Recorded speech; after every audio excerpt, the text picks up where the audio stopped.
is a show that focuses on the person behind the brony. I'm your host, Osaka Jack. Please sit back and relax as we talk to this week's guest brony. Hello, everyone. This is Into the Spotlight, and I'm your host, Osaka Jack. With me this week, I have someone who is as far away from me as the rest of you are from me. We kind of form a triangle around the world. Moon! Hello. Hello. How are you doing? I'm doing quite well. How are you doing? I'm still hot, but, I've turned on the air conditioner and I realize the expense incurred, but I need it. I'm melting. It's completely worth it. Totally. I wish to make a pony plushie and name it Freon and just hug him and cuddle him forever and ever and ever. That's a really good idea, actually. You could get like some of the refrigerated gel and like put it like in a pouch inside of him. Oh, I'm liking this. Freon, the cool pony. Oh, dibs! I write this down. This is my idea. Anybody can use it, but give me credit, okay? Freon, the cool pony. It's gonna happen soon now. Yay! Wonderful. Well, if anybody does not know, can you give a little hint? What do you do? Well, I draw multicolored marshmallows in the shape of cute little equines. Mm-hmm. Also, a little bit of a writer. I've dealt in. I'm working on some comic stuff, and Okay. I'm also one of the lead concepts for the fan-made movie Journey of the Spark. Ooh, that's right. So half of what I do can't even be seen yet. So Right. But we'll be seen at some point, I would hope. yes, Okay, very that's much. good. That's good. Yeah, so you're you know what? I'm going to use this just for me, but a jack of all trades. Because I'm Osaka Jack, and it's a jack of all trades. Okay. Yeah, well, I kind of working on it because I tried. Well, I spent a little time trying to dabble in animation too. That Mm-hmm. has I haven't had much time to spend on it, but Right. yeah. So if I forget the time, I hope to work with that too. But we'll have to Okay. see how that turns out. Right. So a little bit of art and writing and storyboarding? Well, concepting mostly. Okay, concepting. Um, yeah. Well, I'm kind of for Journey of the Spark. I'm also one of the backup storyboarders too. So Oh, okay. whenever they need someone to fill in for that spot, they pull me in for it too. So I see. How many people are currently working on Journey of the Spark?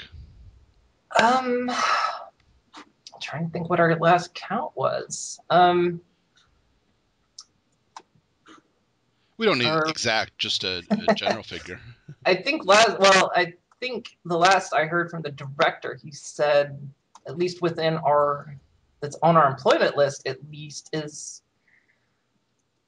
I want to say maybe 40 to 50 people. That could be more, that could be less. Okay. Because we've got some people that are kind of in a little bit and some that are off having real life things to deal with for the time being. Selfish. So, Selfish people.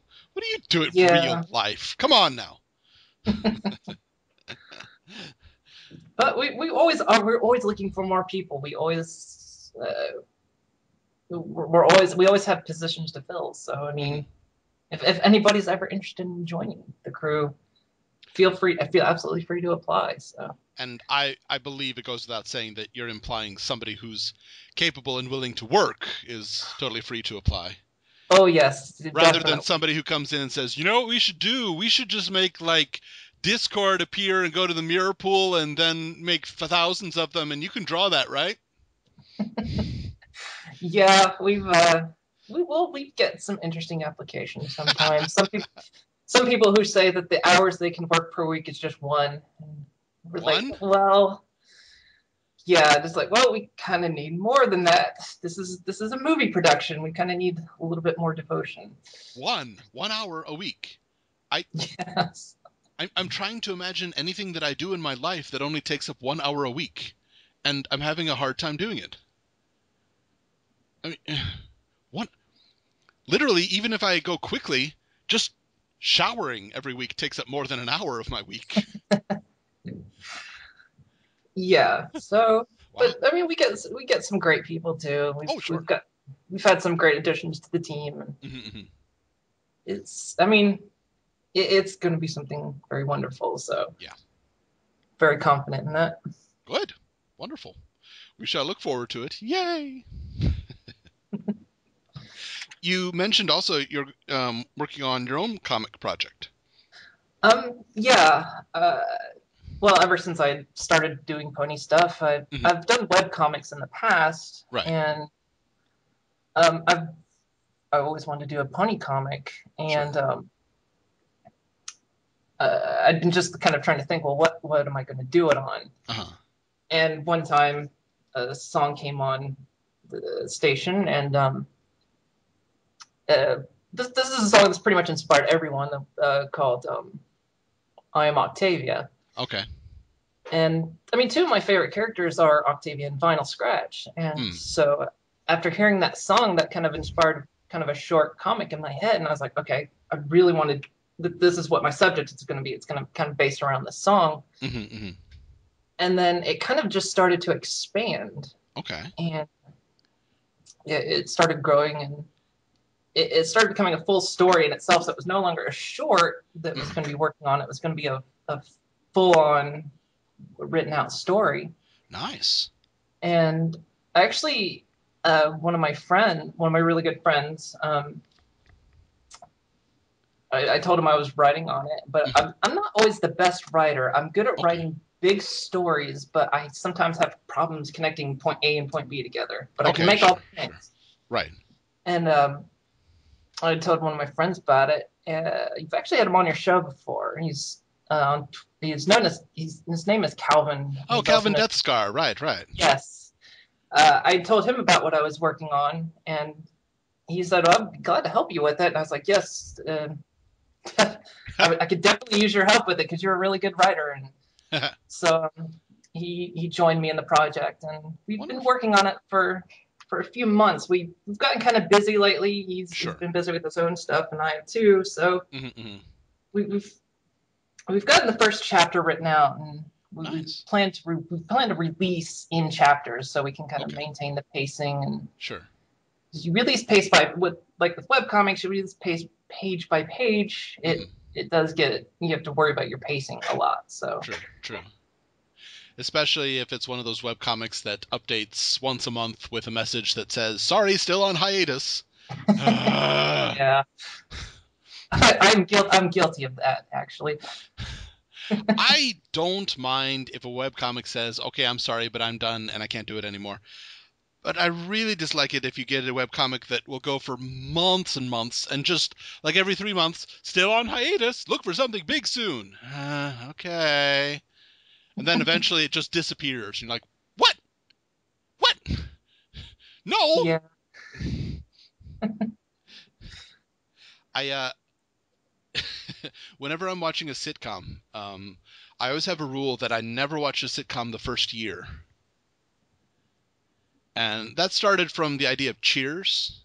I'm not sure how familiar my audience is with it. It is a bit dated of a sitcom, but Cheers was a wonderful sitcom. And its first year, it actually ranked second from the bottom in all of the new shows for that season. It was horrible. But for some reason, they didn't cancel it. And starting with the second season, it became fantastic. So I kind of do the same thing with sitcoms from now on. If it's in its hmm. first season, I'm not going to watch it. I'm going to give it time to keep baking. And once I'm sure it's done, then I'll watch it. So Yes. I do the same thing for webcomics often. I'm not going to pay attention until we get to chapter 2. And then, okay, now I'll read everything. Yeah, I've seen a lot of comics. They'll push out a few pages, and then that's all you ever see of it ever again. Mm-hmm. Yeah. And I understand there's sometimes circumstances that just you're not able to do what you want to do. But I 10 times prefer reading a finished story that's okay as to a wonderful story that never ends. Yeah. Except Never Ending Story. Well, seeing as the direction some of those have taken, it probably should have ended. uh, well, I know and I'm going to see if you recognize this before I explain it, but I have your art in my bag. Do you? I do. Okay, you don't get it. That's right. One of the items on your page is a bona fide picture that was taken when Dusty and Screwball met. Dusty Oh and yes, Screwball yes. went, and they had a great picture of them giving each other a bro hoof, with right arm and left arm respectively, as they're sitting in a diner. It's a great picture, and you ponified it beautifully. Oh yeah, I remember that. Yeah, Mhm. Screwball would come up and he'd ask me if I would do one for him. Yeah, it's really good, and I know that at Everfree Northwest this year, at least at Everfree Northwest this year, I would assume other places, but Dusty was giving out buttons that had this picture on it. Yeah, I saw that. I saw him tweet pictures of him, and I was like, oh, he's using my picture. That's so awesome. Hmm. That yeah. Yep. So I've got your picture in my bag because I don't take stuff out of my bag once it gets in there.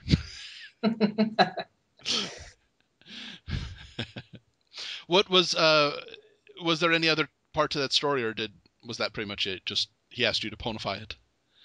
um. Well, yeah, I'd done some work for them before. Okay. Well, there was one time Screwball had tweeted uh, just this silly little idea of um, what was it? He was talking about a zombie apocalypse, and goodness, I'm trying to remember exactly what it was. Oh, he was saying, don't be alarmed. There's a zombie apocalypse, and there's water in the basement, and we're out of toilet paper. And I just got the image in my head of just a bunch of zomponies around, and like Screwball and an Overhaul, Dusty's character, Hmm. just with saddlebags full of toilet paper. And I mean, I put my character in there too, Uh-huh, uh-huh. and yeah, I showed that to him, and uh, he'd asked me to do a couple more. So yeah, so then later on, he asked if I would quantify one of their photographs Hmm. that Hmm. he had taken, and I yeah, th- it was the bro picture. I think one of the other ones that you did was some artwork for the radio drama that they did, where Screwball was captured by Nightmare Moon. Is that right? Yeah, that was one I had done for them. Okay. And I don't know if it was related or if you just did it, but you also did a hearth swarming picture of the two of them. Yeah, I did. Well, they had actually asked for any just anybody who wanted to do a horse warming picture for him, and Okay. yeah, I decided I wanted to do one. So Oh, all right then. It's cute. Now, would you thank you. say, okay, now this is important for my enjoyment of the picture. Are they drinking hot cocoa or coffee? Uh, well, Be honest. I'm not a coffee drinker, so uh, I would say cocoa, but Okay, marshmallows or no marshmallows? it has to have marshmallows. Then you're okay. Then I love this picture very, very much. It's very wonderful. Okay, you have chosen wisely. I apologize to the coffee drinkers out there, but yeah, I'll take hot cocoa with marshmallows any day of the year. Definitely. Well, one of the other pictures, it says on there, Vinyl and Octavia tattoo design. Yeah. I did up a tattoo design, and I actually had it put on me. Oh, really? Of Okay. All right. That's what I was going to ask, if you had actually gone through with it and gotten that tattoo specifically. Yes, I did. I generally don't get tattoos unless something has a big meaning to me or Hmm. has is a good marker in my life. And uh, well, being a brony has been something very important to me. So Mm. even if come years, decades later, I don't like pony as much anymore, it's definitely something I wanted to remember. So Sure, sure. yeah, so I had those. I drew up those two, which Hmm. And those two actually have meaning as well because people have often compared me and my girlfriend to Vinyl Scratch and Octavia. Oh, that's nice. I'm kind of the obnoxious one that drives her crazy, and she's the kind of refined one that's always trying to get me to settle down and be a bit more. Would you do me a favor? Would you just say we crank the bass up to 11 and clean the dishes on a microscopic level? I'm joking. I'm joking. I wish I had a dishwasher like that. Oh yeah. The neighbors would hate me, but I would get it just to cheese off the neighbors at times. I've mentioned it before, and God love my next door neighbor, elderly gentleman. He's usually very nice and very kind, but he is very hard of hearing, and his alarm clock has to go off for 25 or 35 minutes before he'll turn it off. And it goes off at 6 a.m., and it's right next to the wall that's next to my bed, and I wake up within a minute. ooh. So every morning I'm up for 25, 30 minutes waiting for him to wake up to his alarm clock. And, so yeah, I think I would just get out the dubstep dishwasher. Bow, dibby, dibby, dibby, dibby, dibby, dibby, dibby, dibby. Alarm starts going off. Time to do the dishes. Yep. That way he wouldn't have to hear it. He could like feel the vibrations. Oh, I must be awake now. Okay. Well, something I would like to mention, if you don't mind, you are, and I hinted at it, but you're not in the States. No, I live in the Netherlands. I'm from the U.S., but I live. And she in is the not Peter Pan either. All right, terrible joke. I apologize, but had to be made. Seeing who gets it. Moving on. Okay, but no, you live in the Netherlands. Yeah. Speaking as one American expat to another, what drew you to the Netherlands? Actually, it was purely for relationship. Okay. I met my girlfriend several years ago, and Mm-hmm. Of course, long distance relationships are always quite difficult. And Sure. after being together for a few years, and we visited each other and decided, well, can I handle living in the Netherlands for a time? And decided I could. So, yeah, after a couple years, decided to move in together, and Okay. I got my visa in the Netherlands. So, Oh. You know, I'm familiar with the visa process over here. I don't know how difficult it is for the Netherlands. Do you have to go? I have to go. My current boss is very generous and will allow me to get the 3-year visa. So I only have to go back every 3 years. But every other job in Japan, you have to go back every year to renew your visa. Is it similar? it kind of is. It depends on the reasons you're getting a visa. Okay. Actually, the first time I applied for my visa, I didn't get it, so I had to go back to the wow. U.S. for about 3 months Oh, because wow. you're only allowed to stay in Europe at least for about 90 days, and then they Okay. say you have to go back Yeah. if you don't have a visa, and you have to stay away for 90 days. So Yeah. but yeah, the process is pretty similar. My Okay. conditions for being in was because I'm just a freelance illustrator, so I don't make much money. So Right. the what they the premise I got in under was that my girlfriend basically supports me. Okay. Okay. So They've yeah, actually toughened the laws up here in Japan, and that's no longer a viable option. There's a minimum amount of money you have to make to stay here if you're a foreigner, which can get quite trying if somebody wants to be, house mother or housewife. It's quite difficult now. They've changed the process. yeah, it's Though I admit, challenging. for all the visas that I've seen, the most ridiculous I've seen so far has been the British one. Just because at the company I used to work at, British people could come over here for, I think it was longer than 3 months. I think it was 6 months. But it was under a certain visa, and that visa was apparently a one-time thing. It's like student traveling or something to that extent. I'm not exactly sure. If they decided that they liked the job and that they wanted to keep working after the 6 months, they actually had to leave Japan for 4 months, then change the visa, then return.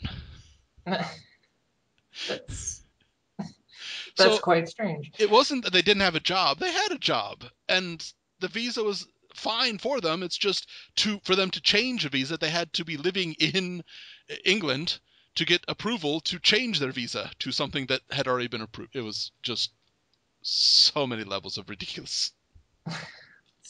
Sounds more like they're just trying to discourage the entire thing, but I don't know. Could be.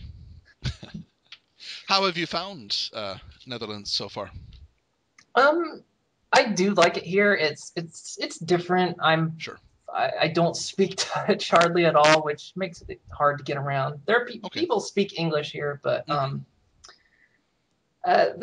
it does take a lot to get used to. I'm further north than I'm used to. I'm from southern United States, so I'm used to nice, hot, muggy weather, and then I'm all the way up north now that it's cooler. The summers don't last as long, and of course it's very traditional to bike everywhere. Everything's set up so you can bike, and so very different from the U.S. In the U.S., you can't hardly bike anywhere, whereas here in the Netherlands, it's pretty much everyone owns a bicycle. That's interesting. I would say for Japan, everybody usually owns a bicycle or steals a bicycle. That's kind of common here too. Is it? Okay, all right. At the train station, there's always bicycles parked in the do not parking area. And if any of them don't have a lock, those are the ones that have been stolen. Which is funny because you'll get drunk people coming home and they'll look for the ones without locks and just ride them home. And the logic is, I can't do it. I can't do it. It just, no, I'm sorry. There's some part of me that can't do it. But I understand the logic. This bicycle is already stolen. Riding it back to my house isn't going to make it more stolen. Yeah. I guess I wouldn't be able to do it because somebody parked it there, so somebody probably has the intention of taking it home. So, quite often not the case in Japan. They've just ridden it to the train station to ride it to the train station, and will take the train somewhere else. But there are, when you purchase your bicycle here, if you pay an extra fee, you can get a number attached to it. And if your bicycle is stolen, then the police will look for that number. Or more specifically, they'll wait and see if that number shows up somewhere. And if it does, then you can pay extra money to get your bicycle back. It seems like by the time they find it, you probably have a new bike already. Well, by the time they find it, plus also the fee to get the thing in the first place, plus the fee to get your bicycle back is like 85% of the cost of a new bicycle altogether. So it's just not worth it. Well, you mentioned Calvin Death Scar, but I do see there's a picture, a really cute picture called Group Hug. Yeah, I just finished that one the other day. It's my OC and his OC, and then Pinkie Pie, which is usually one of my ponies, and Rainbow Dash, which is one of his. So very cute. So if somebody becomes your friend and then has a difficult day, then you're saying that you'll bribe them with, or be able to reward them with stuff like this? So they should bribe you with sending you stuff from America? That's usually how it works, actually. If I'm friends with somebody and they're having a hard time, I will usually draw up something for them. Oh, that's nice. I was just joking, but that's nice. You mentioned it before we started recording, but you mentioned that one of the things you miss is spiciness in the food. Oh, yeah. The Dutch don't do spicy, really. Their hottest food doesn't even register to me. Whereas everyone else will eat, everyone here I'll see like eat the spiciest thing and they're just sweating and panting, and I don't taste it. I will say one member of my family was dating somebody who strong Dutch ancestry. He couldn't eat green peppers because they were too spicy for him. And we were peppers. Like, really? Green peppers, as in the things that we nosh on in summertime to cool down, are too spicy for you? Wow. Okay. Oh yeah, it's spicy food. I went back to the U.S. Last November, and I just stocked up on it. I ate as much spicy food as I could get. Yep, I understand that totally. When I was back in Seattle for a short time, I went to Jack in the Box as much as I could. It's the hometown food factor. There will never be anything like it. There's Oh yeah. Yeah. Do they I mean, is it possible for somebody to purchase Tabasco even? It is possible. Oh, thank goodness. Oh yeah. You can get that sometimes if you're lucky. A store will be selling jalapenos, but it's Ooh. not. I've, sometimes the store here will sell them, and then they'll be gone in a month, and then Oh. I'm left crying in a corner. Well, I know that you'll have an opportunity soon. You're going to be attending Buck. Yes, I'm going to be actually a week from when this is recording. Oh, So, nice. Okay. So you'll be able to stock up on curries and spicy sauces and oh yes, I'll be stopping at every restaurant in the store I can find to just eat as much spicy food as I can get. come back without any functioning nostrils and just like, it's totally worth it. Yeah, my tongue's just the taste buds are all burned off. You know, It was the best trip ever. I'm curious how the average Dutch person would respond to the first episode of My Little Pony then, when Pinkie Pie is putting hot sauce covering a cupcake with it. I'm just curious how they would respond. Uh, I don't know, but ever since I've seen that, I've wanted to do it. you haven't done it yet? Oh, neither have I, No, I but haven't. it looks interesting. Well, a question that I ask in all of my interviews, in all of My Little Pony, what would you say is the one line or one scene that defines you as a brony? Um, I would say the scene in the very second episode Okay. when Twilight is talking about the spark Hmm. and how the spark has made her realize what she's been missing in her life and uh, made her made her realize what's important to her. And Hmm. to me, that seems like the same thing for me. Is ever since I started drawing My Little Pony and entering the fandom, is I've before before I started doing it, I Hmm. was in a huge art slump. I found myself just trying to draw what would I tried to become popular Okay. as an artist, and Right. so I always found myself just trying to draw what I thought other people wanted, Ah, okay. and it never really worked. And Hmm. so I just decided one day I want to draw a pony, and Yeah. I'm going to do it. And I did it. I had fun with it, and it really took off from there. Okay. And Okay. I didn't care really anymore about becoming popular with it or anything. But some of it did start to happen, Uh-huh. and it really invigorated the spark back in me again to do what I loved. And then of course finding a lot of friends, and Hmm. it really helped me realize what was important. So yeah, the spark was very important. Huh. Do you happen to recall which pony it was that you drew, or was it an OC? The very first pony I drew was my OC. I Okay. wanted to draw myself as a pony, so Okay. So is that the moon coral picture of flying in the purple sunset? yes, Okay. my first pony, Moon Coral. Gotcha. Gotcha. Followed very closely by a lightning rain boom. Yep, I decided her special skill was flying through clouds and trailing lightning behind her. So I thought it'd be really neat if that got combined with a sonic rain boom. Ah, yes. She can't fly as fast as Rainbow Dash, but if she gets in the slipstream, she can keep up a little bit. Okay, I see. Makes sense. Makes sense. my my boss is very supportive of Pony, but hasn't really had time to watch the episodes. But her son loves the episodes, and very recently was the Sonic Rain Boom episode. So he was trying to he's 3. He was trying to explain to her what a sonic rain boom was, and she just couldn't understand.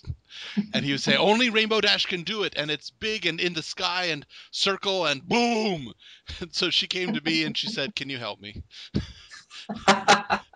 and she had to describe it to me, but she could only use the same words. So she said, "It's Rainbow Dash. Only Rainbow Dash can do it.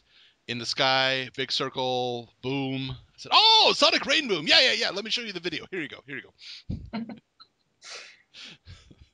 So I was able to show her it right after it, but I found it funny to watch him try to describe the Sonic Rain Boom. That sounds cute. It was very cute. Yeah. Well, on your page it has some commission information. Is that still open, or are you too busy at this point? I am busier than in the past, but I'm still open for commissions. I still take them. Okay. Yeah, they might be. I tell everyone that yeah, I'm a little bit busy, so that the turnaround on it may not be as quick, but I do give them a priority. So Okay. if anybody wants to purchase a commission, I'm still open for them. Oh, good. Yay. And I would assume it's your choice, whether or not to take a commission. Yeah, Mm. yeah. I haven't had to reject any commissions yet, but Okay, knock on wood. usually, Knock on wood. yeah. I do have some info things I won't draw, but Sure, sure. yeah. Well, yeah, it's important to have standards, definitely. I am curious about the commission Felicia, though. Is that a two-headed pony? Yeah, Okay. that was a very interesting one I got. I didn't know how to approach it at first, but it was actually a trio of commissions from someone Oh, okay. All right. that they had their own characters. They're actually, I think, furry characters, but he wanted them ponified. Okay, okay. So, yeah, so there was the one that was a two-headed pony, and I was like, that'd be actually quite interesting. So Yeah. it's one of the more interesting ones I've done, and it's actually been kind of popular amongst people. So Huh. I mean, if you just say two-headed pony, there is an image of that comes to my head, but looking at it, I'm like, yeah, okay, all right, whatever. It reminds me of the two-headed monster from Sesame Street, honestly. oh yeah, yeah. Bit more cute and awkward than horrifying. So I apologize if the person was going for horrifying, because that's not quite what I am seeing here. Well, I hope they weren't going for that either, because I definitely strayed away from that. I think that would be funny to have somebody request something just so terrible and like, oh, here's it is cute. Dang it, no, didn't want cute. I wanted scary and yeah. Now it's not on the commission information, but based on one of the other pictures, what if we wanted a steampunk pony? Um, So I can see a steampunk moon coral. yeah. um, if somebody wants any kind of additions or anything special, I will do that. I'll kind of negotiate with them for Sure, anything they kind of want. So, sure. Okay. I mean, yeah, what's in my commission list? A lot of things are negotiable. So, except for the things I explicitly stated I won't do, Right, I'll right. work with anybody for really kind of anything they want. So, Okay. and if there's something that's not on the list that somebody wants, all they have to do is just ask, and I'll discuss it with them. Great. So at the very least, it'll be discussed and not Yes. just dismissed. Yeah. I mean, I'm always open to trying new things myself. So Mm-mm-mm. if somebody wants something that I've never done before, and I'll usually give it a chance and give it a good effort to give it a shot. Super. So we should look for, definitely, upcoming project Journey of the Spark. Definitely keep our eyes out for. Oh Your yes. comic project, is there a title to your comic project yet, or not yet? Or not finalized yet? It's tentatively titled at the moment. Right now we're calling it Vinyl's Last Piece. Okay. Um, yeah, that's the title to look for. We actually wanted it out, the first issue out over the summer, but we got kind of busy. So Well, yeah, life happens. yeah, but hopefully we're gonna get it since the first chapter's written. Hopefully we're gonna get the first issue of it out soon. That's good. All right, so be on the lookout for Vinyl's Last Piece and Journey of the Spark. And if somebody happens to go to Buck, they should look for you or not. Yeah, absolutely. Look for me. Say hi. Just have like some Tabasco bottles out, and if you see somebody start scrambling to beg for one of them, that's probably her. That's probably the best way to get my attention because, if you talk to me online, I'm more of a Pinkie Pie, but if you get me in person, I'm a Fluttershy. I can I'll understand back that. up into a corner and. Sure. But if you jiggle some hot sauce, I'll probably tear through the crowds. Mm-hmm. I'm just curious. Have you had the green Tabasco? I haven't even seen it. Ooh, it's good. The fact that it's available in Japan and not in your area is slightly humorous to me. But well, everybody, today we have been speaking with Moon Sango, Moon Coral. Any of those three names can work. Be sure to check out her Deviant Art and Twitter. Yes, I'm on Twitter. On Twitter. Do you have a YouTube? I do not have a YouTube. Okay, so not YouTube, but DeviantArt and Twitter and Tumblr? No Tumblr. Yes, I have a Tumblr. Oh, and Tumblr. Okay. All right. Thank you so much for coming by and speaking with us today. Thank you for having me on. Everybody, this has been Into the Spotlight with Osaka Jack. We'll catch you next time.